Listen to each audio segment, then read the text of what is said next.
달러 강세 중에도 국내 증시의 외국인 자금 비중이 늘어나는 것으로 나타났다.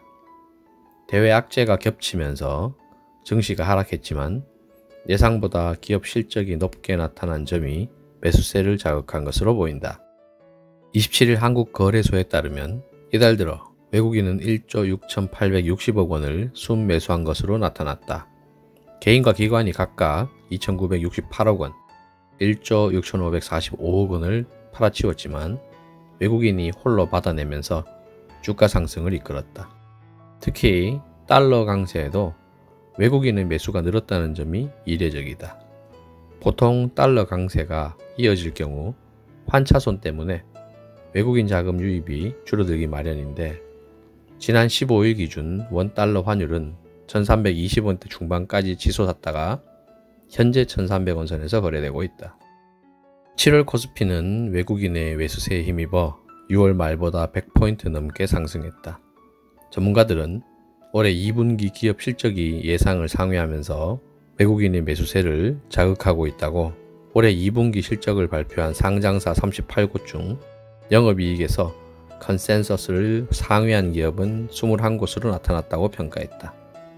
FOMC의 기준금리 인상 소식에도 미국 경제 지표가 부진해 나홀로 달러 강세를 유지하기는 어렵다며 원달러 환율이 더 떨어질 것이란 기대감에 외국인 자금이 유입된 것으로 분석됐다. 안녕하세요. 주식하는 브람스입니다. 뭔가 짜여진 각본대로 흘러가고 있다는 생각이 들지 않으십니까?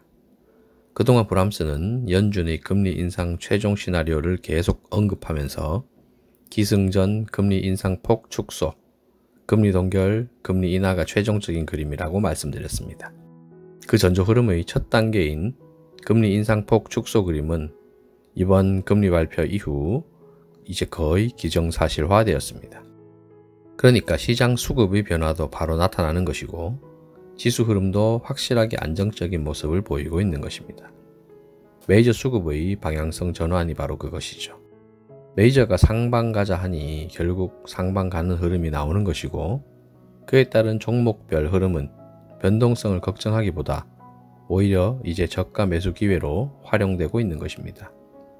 수급의 변화 다양성 이게 정해지면 종목별 흐름은 이제 더 이상 겁먹을 게 없는 것입니다. 그럼에도 대다수 많은 시장 참여 개미 투자자들은 하락장에서 짓눌렸던 학습에 세뇌당해 장중의 조그만 잠 파도에도 매도 버튼에 손이 올라가는 것입니다. 코스피는 외인 메이저가 코스닥은 원래부터가 개인 큰손이 장악해 왔으니 현재 수급 흐름을 보면 전혀 걱정할 필요가 없습니다. 시장이 혼란스러울 땐 큰손 세력도 코스닥에서 계속 저점 확인 작업을 하고 있었던 거죠. 비로소 저점 확인 후 메이저가 매수로 돌아서자 큰손도 코스닥에서 예전보다 안정적인 매수를 보이고 있는 것이겠죠. 그러니 이제 변동성을 겁내어 잦은 매매에 치중하기보단 이번 하락장에서 세력이 만들어 놓은 저점에서 얼만큼 반등할지 그 목표치를 계산하고 대응하는 전략을 짜야 하는 것입니다. 앞의 영상에서 언급드렸듯이 시장의 방향성이 잡히고 메이저 수급의 공격적인 매수세로 시장이 안정을 찾으니 바닥을 치던 시장 주도주들이 하나둘씩 고개를 드는 모습인데 대한전선 인탑스에 이어서 오늘은 로보티즈입니다. 잠시 기사 내용 한번 볼까요? 자율주행 로봇 전문기업 로보티즈가 이달 28일부터 4일간 서울 코엑스에서 개최되는 호텔 페어 2022에 참여해 자율주행 로봇을 전시하고 특별 강연과 사업 설명회를 진행한다고 25일 밝혔다. 로보티즈는 이번 행사에서 호텔 딜리버리 서비스 로봇 집게미의 실내 자율주행을 시연한다. 집게미는 객실에 필요한 물품을 적재한 후 장애물을 자율적으로 회피해 이동하는 모습, 엘리베이터 조작, 자동문 열기, 객실문 노크 등을 선보일 예정이다. 국내 주요 호텔에 이미 납품을 하고 있다고 하죠.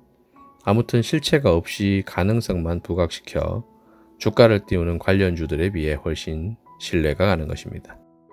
그리고 로보티즈의 기술력은 이미 LG에서 인정을 했죠. LG가 지분 8%를 투자할 만큼 기술력의 신뢰를 보이며 LG가 출시하는 로봇 클로이에는 로보티즈의 핵심 기술이 녹아있는 것입니다.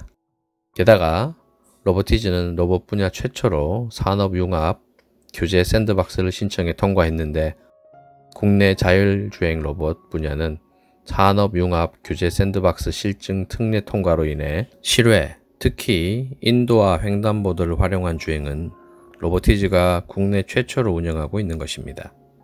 이렇듯 독보적인 노하우를 가지고 있는 로보티즈는 이를 기반으로 배송, 보안 등 다양한 서비스를 접목하여 경쟁력을 높여가고 있습니다.